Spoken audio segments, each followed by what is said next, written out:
Hello, everybody. Welcome to more Political Excess. Today, let's take a look at some of the recent polls from the last few days to see if there's any trends, anything going on. So I've got Real Clear Politics up here. So this goes up to Friday, September 9th. And I do encourage people to click on these more in depth, take a look at the crosstabs, take a look at the polling sample sizes, registered voters, the breakdowns, all that stuff to see how much confidence you could have. If you do look hard enough at the crosstabs, usually you could find something you're going to like, something you're not going to like in most of these. Sometimes it actually does matter if some of these numbers are skewed or missampling a certain demographic. But there's also a lot of cherry picking going on too. But let's see what these recent ones are here. We've got some polls out of Arizona. We've got two of them. We got from Emerson and we've got Fox 10 Insider Advantage. They both took a look at that U.S. Senate race as well as the governor's race there. For the U.S. Senate, it does show a little bit of a tightening race. Mark Kelly is still in the lead by 2 and 6 points, respectively. He only tops out at 47%, so there's definitely room for both sides to expand. These were taken with likely voters, but it was under 700 for the sample size. In that governor's race, that shows basically a dead heat, statistical tie. Hobbs and Lake are both at 46 in the Emerson poll. And Hobbs is up 144 to 43 in the Insider Advantage poll. I'd say these are probably both accurate enough. I do see Mark Kelly being stronger than Katie Hobbs. I think Lake does have momentum. I don't think Hobbs has really any with her lack of debating and her possibly lackluster campaign.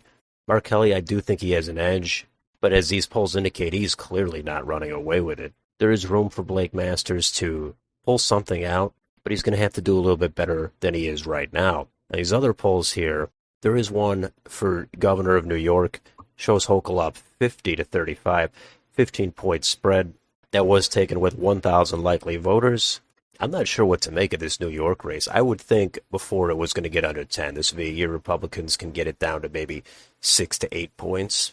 They still could, but there's been some polls out that have showed it well over 10 points. This one is at 15. This might be a little high. Probably a bit of an outlier. It's not looking good for Lee Zeldin to make some magic happen in New York. And we've got some polls here out of Vermont for the governor and the Senate race there. It's from Trafalgar, so put as much stock into that as you'd like. But in that Senate race, that shows Peter Welch only up by 7 points over Gerald Malloy, 50 to 43. However, in that same poll, and the sample size is over 1,000 likely voters, incumbent Republican Phil Scott is a colossal lead over Brenda Siegel, 53 points, 68 to 15. That is an interesting poll. I don't think there's going to be many out of Vermont. I don't think people think the Senate race there is going to be competitive. If it got down to 7 points like this poll says, I would be stunned. I would think this would probably be at least 15 points for Peter Welch. It could even be way higher than that. But maybe there's something in the data, something in the electorate that Trafalgar is picking up on. And maybe it will be closer than we expect, but I tend to think this is an outlier. We've also got another Emerson poll out of Arizona. This is for Trump versus Biden. I don't really care about these polls. It's too far out. I don't think they mean much, but Trump is up 3 points, 44 to 41. Then we've got some Rasmussen Biden approval. He's down 8 there. Generic congressional ballot, Republicans +4. That's down from their +5 in their previous poll. In the polls with the generic congressional vote, they still do seem to be kind of scattered all over the place. Down here on Thursday, we've got some new polls out of Georgia, also Insider Advantage, possibly has a Republican bias. Again, check out the crosstabs, check out some more of these details. Definitely click on each poll here. It can be a little tedious, a little boring, so that's why I'm not going to do it here. But in that U.S. Senate race, Walker is up 3, 47 to 44 over Warnock. Meanwhile, Brian Kemp is up 8, 50 to 42 over Stacey Abrams. So what's been consistent in the polls in these two races is Brian Kemp being ahead by a few more points over Herschel Walker. So there's some split ticket voting going on there. This does show Herschel Walker, who's pulled out ahead. Warnock hasn't really cleared 50%, I think, except in one poll. So for whatever reason, he's not really taking advantage of his incumbent status. He's left the door open for Herschel Walker, and as of now, it's basically even given the edge to Herschel Walker. in my prediction videos, but this is going to be one of the marquee races to follow down the home stretch. Also got some polls out of Florida, again, insider advantage. Got Marco Rubio here. He's only up by 2 over Val Demings in the governor's race. DeSantis is up 5, 50-45 over Charlie Crist. It's generally been kind of consistent. I think both of them do have an edge. I would personally think the margin would be a little bit higher for both of these races, but I will be interested to see actually if DeSantis does overperform Marco Rubio and by what kind of margin. And we've got a Massachusetts governor poll from Emerson, and that shows Maura Healey up big, 18 points, 52-34 over Jeff Deal. That seems pretty accurate. That was done with 708 likely voters, and that does seem like a realistic outcome. Down here in September 7th, we've got another one from Trafalgar, covering the U.S. Senate in North Carolina. Shows Ted Budd up 3 over Sherry Beasley, 47-44.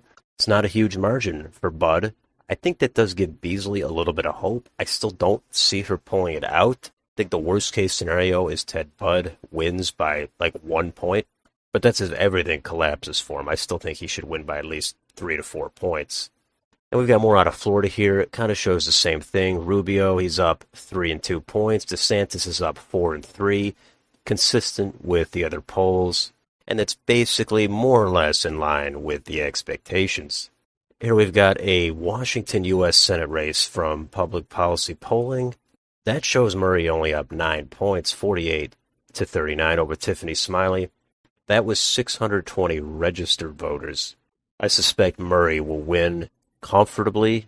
She might not be an electoral juggernaut, but it's Washington, it's Patty Murray. She's definitely winning this. Maybe it's by a reduced margin than some other years. Be surprised if she doesn't win that at least with 53% of the vote. Got a Michigan governor poll here. Gretchen Whitmer's up huge, 13, 48-35 over Tudor Dixon. That was with 600 likely voters. That, to me, seems like an outlier. Whitmer winning by 13 seems off the table. I would think it's definitely going to be within single digits. If it's a real good night for her, it could be in the high single digits, maybe. But right now, I think we're talking low single digits. Tudor Dixon's not even out of this. This poll does seem to overestimate Whitmer's support. And we've got a Texas governor's poll here. Shows Abbott up 7, 49-42 over O'Rourke. That doesn't seem like too much of an outlier. I think Abbott is favored fairly comfortably. He's probably going to win by high single digits, low double digits. That was over 1,300 likely voters in that poll, and I don't really disagree with it too much. Last one we can mention here from Tuesday. There's a poll from Survey USA for Minnesota governor. Tim Walz is up again, what seems to me like an outlier margin, 18 points over Scott Jensen, 51-33. The polls have been kind of all over the place for Minnesota governor. There hasn't been a ton of them, but they've been too scattered, showing Walz up in low to mid single digits and all the way up to 18 points in this poll. I think 18 is way too much of an outlier. Probably could look more into the crosstabs on that poll. Might be something obvious that they missampled. It's definitely a possibility. So that's it for these races here. If we go over to 538, we can isolate there to take a look at some U.S. House races. The only problem here is a lot of these are internal polls from the campaigns themselves. So there's going to be a lot more margin of error, a lot more bias. But you could see here what we've got. There's not that many. The most recent one here is out of North Carolina's 13th. Wiley Nickel, he's up 4 over Bo Hines, 44-40. That's from the Nickel campaign. So it's not completely useless, but I would take it a little bit with a grain of salt. So that's a recap of some of the recent polls from this week. It's getting exciting to see who's gaining momentum, who's losing some steam. Let me know in the comments down below. Do you trust these polls? Are some of these way off, like the ones I mentioned? Which races are you hoping to get some polls out of in this upcoming week? Let me know down below. And if you're a fan of this channel, please like, share, and subscribe. Thank you for watching, and I'll see you on the next video.